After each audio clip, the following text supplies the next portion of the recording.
Opposition parties say the international relations and defence ministers must explain to Parliament why South Africa deployed troops to the Central African Republic and the SA government to engage Russian companies on harnessing alternative clean and efficient energy sources. I'm Richard Brooks. Opposition parties say the international relations and defence ministers must explain to Parliament why South Africa deployed troops to the Central African Republic. The International Relations Ministry says the mission there was twofold, including Operation Morero to protect deposed President Francois Bozeze.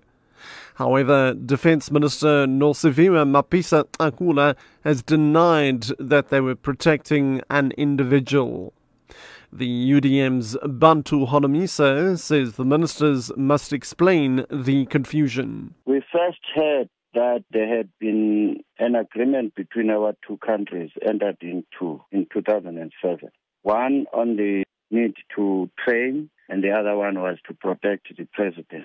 The reason why we call for the ministers or the departments to explain is to make sure that we iron out these contradictions which we are witnessing on a daily basis, coming from the same government. The bodies of 13 SA National Defence Force soldiers killed by rebels in the Central African Republic arrived in South Africa last night.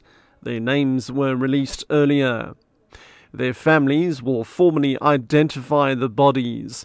SANDF spokesperson Ulani Mabanga. The South African National Defence Force can also confirm that it has received all the mortal remains for the members who passed on in Central African Republic. There will be a receival of mortal remains ceremony which will be held on Thursday here in Pretoria. And then on Tuesday next week we will also hold a memorial service. The SA government is to engage Russian companies in harnessing alternative clean and efficient energy sources. This emerged after a bilateral meeting between President Jacob Zuma and his visiting Russian counterpart Vladimir Putin in Durban last night. Putin will join the 5th BRICS summit on its second and final day.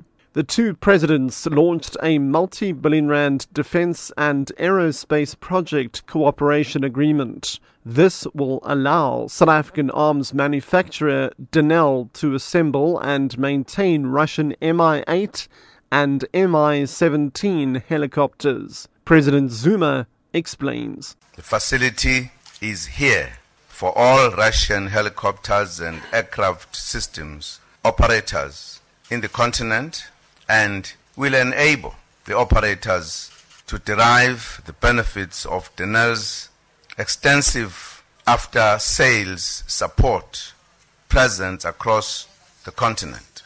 A further benefit for other African countries is that Denel's licensed technicians are available to provide on-the-job training, assisting with improved turnaround of aircraft and the proximity of the MRO center, providing readily available spares.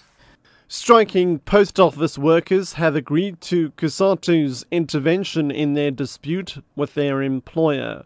COSATU's Sudumu Dlamini met with over 500 striking workers at the Witspos Mail Distribution Centre in Johannesburg. A total of 588 workers were dismissed by the post office following a 6-week unprotected strike.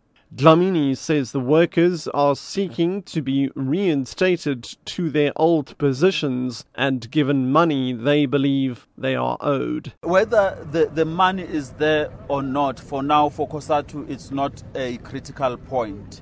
It's critical that workers must gain their jobs back. It is critical that we must go to the root cause of the issue. It is our resolve to fight for the workers to get back to their work.